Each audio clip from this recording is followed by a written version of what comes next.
pessoal, tudo bom com vocês? Sejam muito bem-vindos a esse módulo de concreto. A gente vai entender tudo sobre concreto, tudo sobre as manifestações patológicas. Então fiquem muito tranquilos que a partir de agora você vai ter confiança para atuar nessa área cada vez mais. Então vamos embora, sem mais delongas. Vamos lá, gente. A gente vai ver agora sobre patologia das estruturas de concreto armado, tá?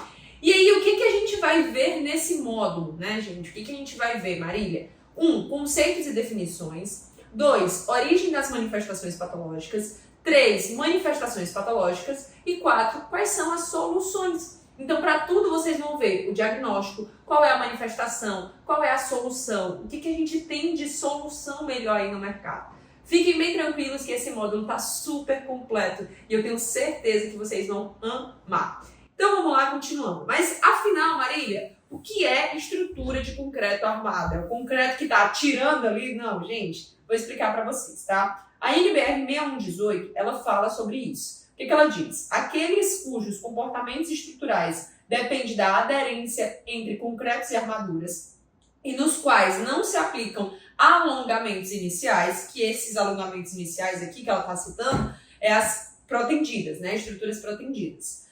Das armaduras antes da materialização dessas aderências. Então, tudo que foi englobado nisso daqui é concreto armado. Quando a gente fala, por exemplo, de concreto protendido, não é concreto armado, porque ele faz um alongamento das armaduras antes mesmo de concretar. Então, isso é concreto protendido, tá bom? E aí, quais são as características que a gente tem desse concreto armado? A gente tem um concreto e a gente tem a armadura passiva, que é ali o nosso aço, né? Então, concreto, o que a gente tem? Cimento, água, agregado miúdo, agregado graúdo e aditivos. E na armadura passiva, é qualquer armadura que não seja usada para produzir forças de proteção. Isso é, que não seja previamente alongada. Então, o que é armadura passiva, Marília?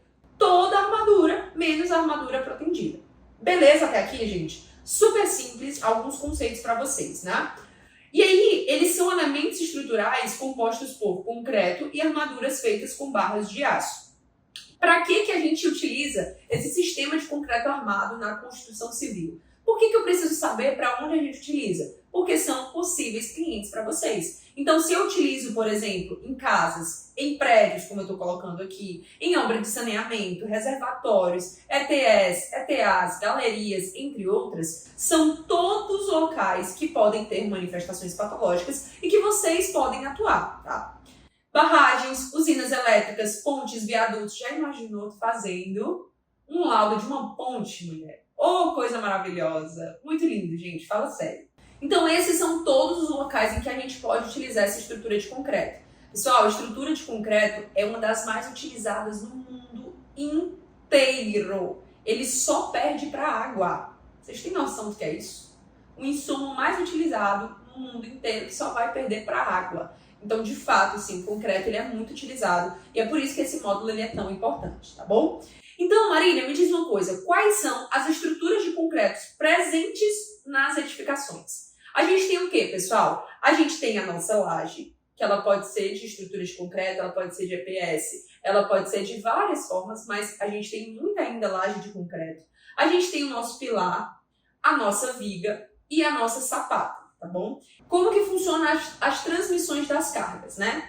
A gente tem a laje, da laje ela vai passar para as vigas, então da laje aqui ela vai passar para as vigas, das vigas ela vai passar para os pilares, dos pilares vai passar para a fundação. Marília, acaba na fundação? Não, não acaba na fundação. Ela vai transmitir para o solo. O que segura a edificação, como vocês viram no módulo passado, não é a fundação, e sim o solo em questão, tá? Então, quem vai segurar é o solo. Então, assim, nesse desenho que vocês estão vendo, é exatamente a transmissão das cargas, como que funciona. E aí, como eu falei para vocês, essa estrutura também está presente nas escadas, né? E a gente também tem a estrutura de parede de concreto. Quem aqui já ouviu parede de concreto? Eu já trabalhei durante muitos anos com parede de concreto e eu sei bem como que é. Uma estrutura muito rápida de ser executada. Ela é bem enxuta também, porque a gente faz como se fosse legos, né? Então a gente coloca a armadura, coloca as instalações elétricas, as instalações hidráulicas necessárias ali. Depois a gente só vem com a forma metálica, preenche e aí concreta no outro dia. Então essa daqui é bem rápida e normalmente ela é utilizada em Minha Casa Minha Vida. Por que, Marília, que ela é utilizada nessa Minha Casa Minha Vida, nesse parâmetro? Porque aí a gente não pode demolir parede, né? Então é um tipo de construção em que as paredes, elas próprias transmitem as cargas, diferente de viga, pilar, laje, tudo isso, as próprias paredes já vão transmitir a carga até para a fundação e da fundação vai passar para o solo. Então, a partir do momento que eu interrompo essa continuidade, né, eu quebro a parede, seja o que for, isso já vai estar prejudicando esse sistema que é um sistema monolítico, tá bom? Bem simples, pessoal. E quais são as vantagens da utilização, Marília, dessa estrutura de concreto armado, né? Quais são as vantagens? Elevada resistência à compressão em comparação aos outros materiais da construção. Então, o concreto, gente, ele é muito bom à compressão. Muito bom a compressão, mas ele não é tão bom a tração, tá? A gente vai explicar um pouquinho mais sobre isso. Elevada resistência a esforços de tração devido à armação. Então, como eu falei para vocês, o concreto ele é muito bom na compressão, comprimindo ele. É por isso que a gente utiliza ele para colocar em pilares e vigas e a gente comprime ele. Então, ele é muito bom. Mas quando a gente está tracionando ele, ele não é bom. E aí, o que a gente fez, né? Lá atrás, a gente, olha, eu nem era nascida, minha gente. O que foi feito lá atrás para que fosse resolvido esse problema, né? Eles colocaram o aço, né? E o aço, ele é muito bom à tração. Então é por isso que o concreto armado, ele se une tão bem, porque o concreto é bom na compressão e o aço, ele é muito bom à tração, tá bom?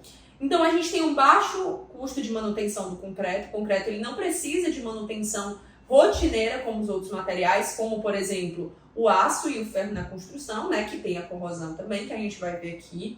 Alta durabilidade, pode ser montado de diversas maneiras e formatos, não exige mão de obra com grande capacitação para sua execução, boa resistência ao fogo e a desgastes mecânicos como choques e vibração. Sim, gente, o concreto ele é muito bom ao fogo. A gente também vai ver nesse módulo aqui, tá? Continuando. Quais são as desvantagens da utilização desse concreto armado? Então a gente tem erros durante o processo de mistura de cura que podem afetar a resistência final do concreto.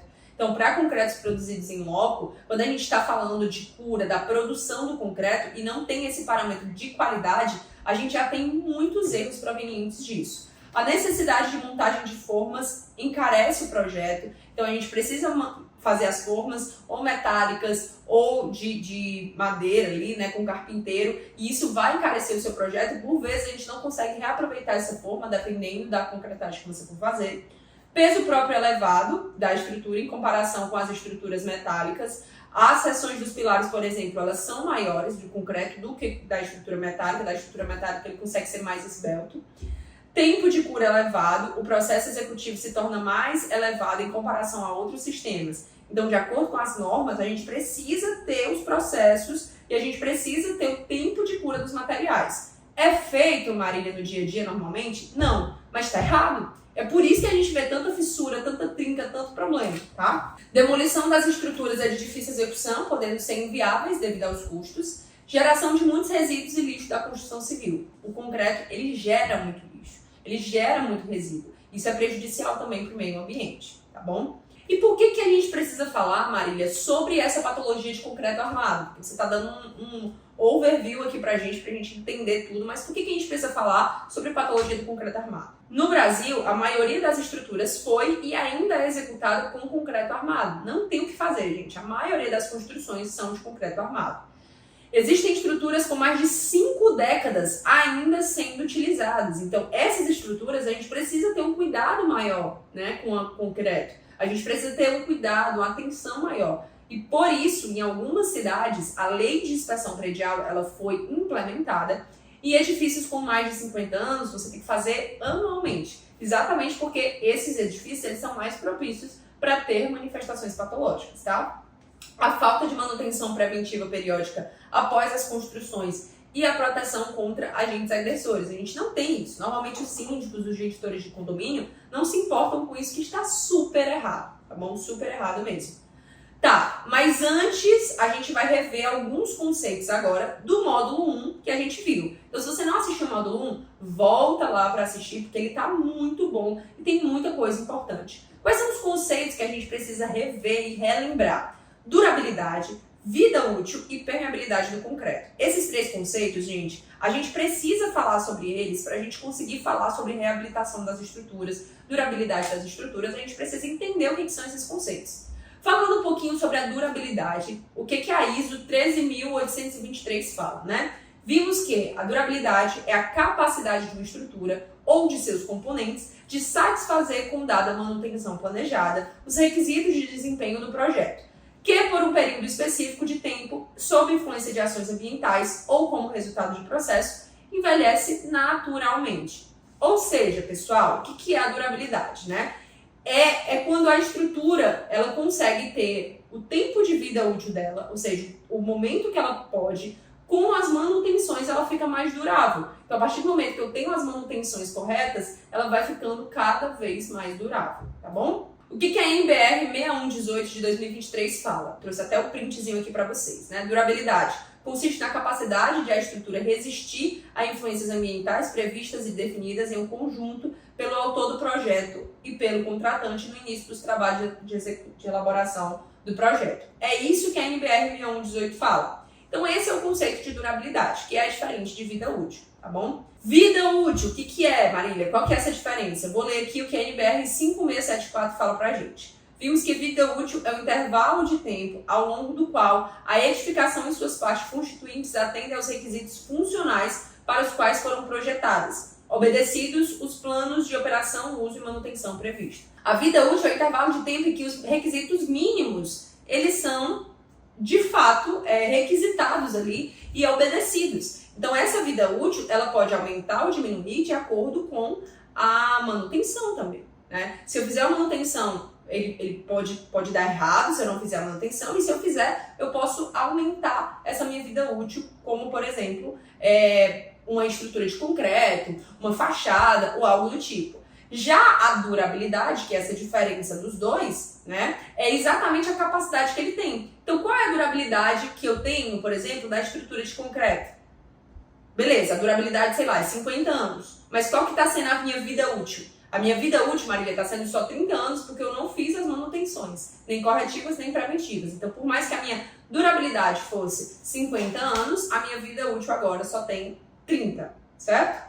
Então, é basicamente isso. E a NBR 15.575, ela fala o seguinte: período de tempo que o edifício e seus sistemas prestam as atividades para as quais foram projetados e constituídos, com o atendimento dos níveis de desempenho previstos nessa norma, considerando a periodicidade e a correta execução dos processos de manutenção especificados nos respectivos manuais.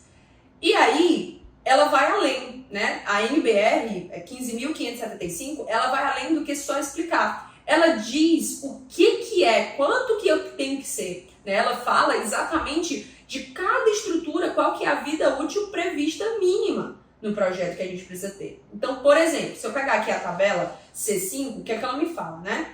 Estrutura, eu tenho no mínimo 50 anos, se eu for projetar ela pelo mínimo. Se eu for projetar ela pelo intermediário, 63 anos, e pelo superior, 75 anos. Marília, como normalmente as construtoras fazem? Elas fazem pelo mínimo, pessoal, tá? Então, sempre elas fazem pelo mínimo e a gente pode se basear por isso. Então, isso daqui, 50 N anos, como vocês estão vendo. Pisos internos, 13 anos no mínimo. Então, ele tem que ter uma vida útil de 13 anos. Vedação vertical externa, 40 anos no mínimo. Vedação vertical interna, 20 anos no mínimo. Coberta, 20 anos. Hidrossanitários, 20 anos. Olha só a quantidade de vida útil. Marília, então quer dizer que a construtora ela precisa se responsabilizar durante todo esse tempo? Calma, tem um asterisco aqui, ó. Considerando a periodicidade e processos de manutenção. Você fez a sua manutenção? Como que tá isso? Chega muito cliente aqui, gente, fala assim: ó, Marília, minha estrutura tá caindo. Minha estrutura não, minha cerâmica tá caindo do meu prédio, nananã, não tá bom. Eu falo: tá, beleza, você fez as manutenções? O cara não fez a manutenção, cara. É por isso que as construtoras, elas ganham quando é casos assim, de manutenção. Porque o cara não faz as manutenções. É por isso que a gente precisa indicar isso cada vez mais para os condomínios, tá? E aí ela vai também mais além. Tem a tabela C6 aqui, que ela fala sobre cada parte da estrutura. Como, por exemplo, se a gente está falando aqui da estrutura principal de fundações, elementos estruturais, pilares, vigas, paredes e outros, a gente tem uma vida útil mínima de 50 anos. Agora, se eu estou falando de estruturas auxiliares, de muro de divisa, por exemplo, a vida útil dele é de 20 anos. 20 anos. Se a gente está falando, a vedação externa a gente já viu, mas a gente está falando de uma coberta, por exemplo, a gente tem aqui, ó, estrutura de coberta e coletores de água pluviais embutidos, 20 anos. Telhamentos, 13 anos. Calhas e beirais, 4 anos. Rufos e calhas, 8 anos. Então aqui, gente, ela detalha exatamente a vida útil que precisa ter. Por que eu preciso saber disso, Marília? Para você colocar no seu laudo. Então, se você estiver fazendo um laudo, por exemplo, de um condomínio contra o construtor, ou da construtora contra o condomínio, ou alguma coisa do tipo, você precisa ter essa tabelinha aqui embaixo do seu braço. Se você estiver fazendo um manual de uso e operação também, você precisa deixar isso daqui embaixo do seu braço, tá bom? Agora, voltando a relembrar o último conceito que eu falei para vocês. A gente já falou sobre vida útil, a gente já falou sobre durabilidade e agora a gente vai falar sobre permeabilidade do concreto. O concreto, pessoal, ele é poroso e permeável aos fluidos. Isso é uma característica do concreto, tá? Não existe concreto que não é impermeável. Todo concreto ele tem um grau de permeabilidade, porque ele é poroso. Então é um material que é poroso, tá bom? Essa porosidade é medida através da proporção do volume total, né, do concreto ocupado pelos poros. Se a porosidade for grande e os poros estiverem interligados, elas permitem o deslocamento do fluido através do concreto. A permeabilidade fica alta. Ou seja, se eu tenho aqui um furinho aqui, tá? Tô botando bem maior para vocês verem. Um furinho aqui e outro furinho aqui no meu concreto, eu não vou ter permeabilidade. Por quê? Porque a água vai entrar através desse furo, só que eu não tenho continuidade dos furos. Então, eu não consigo, a água ela não vai conseguir passar porque eu tenho um furinho aqui e outro aqui. A partir do momento que esses furos, né, essa porosidade, esses poros, eles são interligados, o que acontece? A permeabilidade do concreto ela vai aumentar. Aumentando, a gente tem um problema. Por quê? Porque um dos maiores agravantes do concreto é exatamente a permeabilidade. Porque quanto mais o concreto é permeável aos fluidos, quanto mais o concreto é poroso, mais agentes agressivos vão entrar no concreto. Simples, gente, isso aqui. Quanto mais porosidade, mais agente agressivo vai entrar no concreto, tá bom? Por outro lado, se os poros forem descontínuos, como eu falei para vocês, se eu tiver uma descontinuidade, né, a permeabilidade do concreto ela vai ser baixa, mesmo com a alta porosidade, tá? Marília, mas o que isso tem a ver com a durabilidade? É o que eu acabei de explicar para vocês. Quanto mais agentes agressivos entrar no concreto, menor a durabilidade do meu concreto, tá bom? A durabilidade do concreto depende da facilidade com que esses fluidos líquidos e gasosos ingressem no concreto e se desloquem ao seu interior. Então, no concreto, a gente tem dois tipos de deslocamento, né? A gente tem a difusão, o fluido, que ele se desloca por efeito de uma diferença de concentração, que é essa difusão que acontece. E a gente tem o segundo, que é a absorção. O deslocamento está relacionado ao fenômeno de capilaridade. Então, o que a gente tem, olhando aqui a tabela, eu estou até compartilhando na tela de um desenhozinho que eu fiz para vocês conseguirem compreender. Então, eu tenho aqui pilar. O pilar, ele tem quanto de vida útil? Vamos olhar aqui, ó. Estrutura principais, fundações, elementos estruturais, a gente tem 50 anos. 50 anos. Pilar, viga, fundação. Eu tenho 50 anos. Quando a gente está falando de cobertura, estrutura de coberta, coletores, telhamento, a gente tem aqui, ó, telhamento a gente tem 13 anos, estrutura de coberta a gente tem 20 anos. Então, vamos colocar aqui, ó, o telhamento a gente tem 13 anos. E aí eu tenho aqui, ó, o que mais? A gente tem um muro, estrutura auxiliares. Aqui não é 50 anos, aqui é 20 anos. Isso é extremamente importante até para você. Isso aqui eu gosto muito de fazer nosso manual que a gente entrega ao síndico, o nosso plano de manutenção, para ficar bem visível. Então pega ali a planta e vai colocando e puxando cada um para fazer um mapa, né, de vida útil dessa edificação. É bem legal isso e eu aconselho você fazer também, tá bom? E agora a gente vai relembrar o conceito de permeabilidade, né? O que é a permeabilidade do concreto? Pessoal, vocês precisam entender que o concreto ele é poroso e permeável aos fluidos. Todo concreto tem isso de característica. Ele é poroso e permeável. Essa porosidade que tem do concreto, ela é medida através da proporção de volume total do concreto ocupada pelos poros. Se a porosidade ela for grande e os poros estiverem interligados, elas permitem o deslocamento dos fluidos através do concreto, que a permeabilidade fica alta. Todo concreto, pessoal, aqui para vocês entenderem, o concreto, ele tem água. Todo concreto ele vai ter a água, certo? E por que a gente coloca a água? Para dar trabalhabilidade. Vai acompanhando aí, para dar trabalhabilidade do concreto. Beleza, então todo concreto tem água. O concreto, ele também é permeável. Qual que é o problema aqui, Marília? Quanto mais água eu tiver no meu concreto, mais eu estou propício a aumentar a minha permeabilidade. A partir de que, se os meus poros estiverem interligados, a água ela vai passar com muito mais facilidade. Agora, se por outro lado os meus poros estiverem desconexos, como é o próximo slide aqui, né, eu não tenho essa permeabilidade tão intensa como se eu tivesse, se meus poros estiverem conectados. Então, se eu tiver um poro aqui e outro poro aqui, a água não vai conseguir ter essa permeabilidade. Só que por que eu tenho essa água aqui no meu concreto, né? O que acontece? Prestem bastante atenção nisso daqui. A gente usa muita água do concreto, só que a maioria da água que tem no nosso concreto não é para fazer a mudança química do concreto, ou seja, para ele sair do estado fresco e ir para o estado plástico ali, e ir para o estado duro, endurecido. Não é isso. A maioria da água que a gente coloca é para dar a trabalhabilidade do concreto e ele conseguir ali, ó, e entrar em toda a estrutura. Qual que é o problema disso? O problema disso, gente, é que a durabilidade do concreto, ela está relacionada à facilidade em que os fluidos eles vão conseguir atravessar esse concreto. Guardaram essa informação aqui que eu falei sobre a trabalhabilidade para vocês, certo? Então, como eu falei para vocês, a trabalhabilidade ela não serve para hidratação do meu concreto e a combinação química desse meu cimento. É por isso que mesmo depois que a gente joga o concreto ali, por mais que essa água evapore, a gente precisa ficar molhando a água ali, molhando o concreto para ter uma cura adequada. Então, como que funciona, né? Como é que funciona isso e por que essa água não vai servir?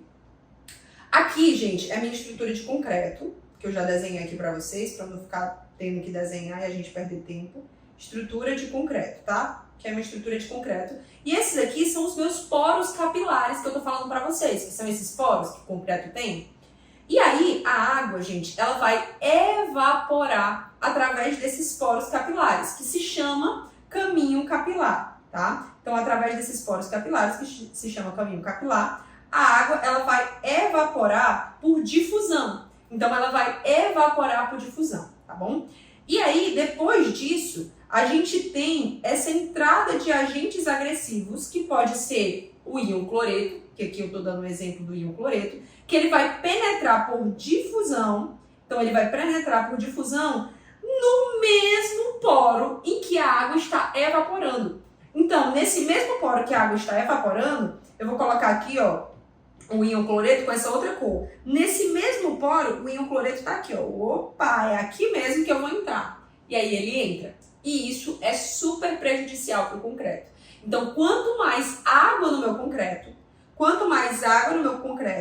mais prejudicial é para o meu concreto. Maior a permeabilidade aqui que eu vou ter do meu concreto. Por quê? Porque a água vai entrar através de quê, gente? Através da difusão. Então, a gente tem aqui, ó, a entrada da água através da difusão. Porque a água, né, a permeabilidade, ela pode acontecer através de dois fatores, como tem aqui nos slides. A difusão, o fluido se desloca por efeito de uma diferença de concentração, que é esse que eu estou explicando para vocês. E o segundo é a absorção. O deslocamento está relacionado ao fenômeno de capilaridade, que também é esse que eu estou explicando para vocês. Então, pode entrar através da difusão e da absorção, que é o fenômeno de capilaridade, que é esse daqui, ó. Que ela evapora pelo caminho capilar. E esse caminho capilar, ele abre a entrada de agentes agressivos. Então, eu vou entrar com agentes agressivos ali no meu concreto. E aí, vai penetrar por difusão no mesmo poro que estava a água livre no concreto. Olha só que coisa maravilhosa. Então, todo concreto ele é poroso. Essa porosidade vai influenciar na permeabilidade do concreto. E essa permeabilidade do concreto vai influenciar na durabilidade do concreto. Então, vamos lá. Porosidade vai influenciar na minha permeabilidade, que vai influenciar na durabilidade. Por quê, Marília? Porque se entrar agentes agressivos aqui, ó, como eu falei para vocês, nesse caminho capilar, se entrar agentes agressivos, já era. Meu concreto vai ter menos durabilidade. Beleza? Entendido até aqui? Marília, e qual que é a solução para esse problema da trabalhabilidade? Porque você falou que quanto mais água no concreto, pior. Eu tenho uma permeabilidade maior. Só que eu coloco essa água do meu concreto para eu ter trabalhabilidade. Qual que é, Marília, então, a solução? Muito bonito você falar problema, né? Qual que é a solução? Solução. Qual que é a solução para isso? Simples, gente. A gente precisa diminuir a água. Como que eu vou diminuir essa água? Colocando mais aditivos, por exemplo. Se eu colocar mais aditivos, os aditivos corretos, essa trabalhabilidade vai melhorar, por mais que eu esteja com menos água. Então, qual que é o problema? A solução é esse. Qual que é o problema? Trabalhabilidade.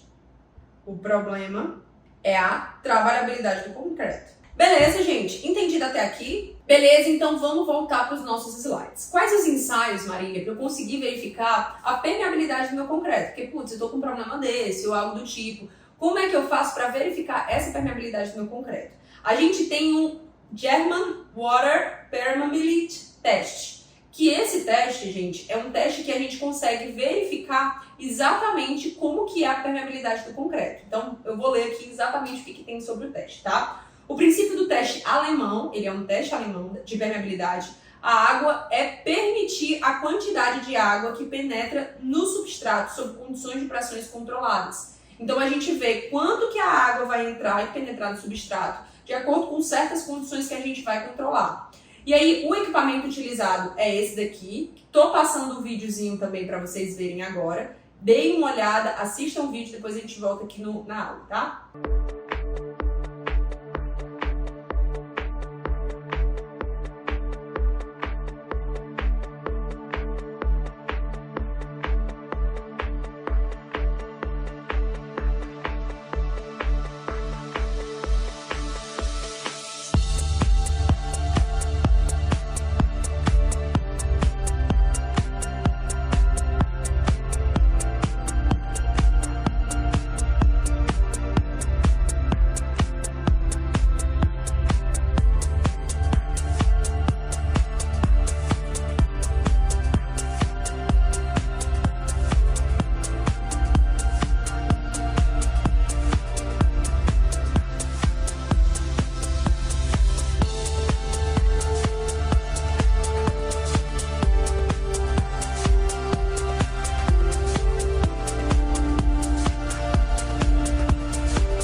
funciona esse vídeo? Simples, né, pessoal? Então, esse é um ensaio que a gente realiza. Então, a gente vai ter todos esses equipamentos, né, para realizar, entender como que é a permeabilidade da água. Depois que a gente fizer isso, a gente tem alguns cálculos para fazer. Quais são os cálculos? O primeiro cálculo, a gente vai calcular aqui, ó, o fluxo da água.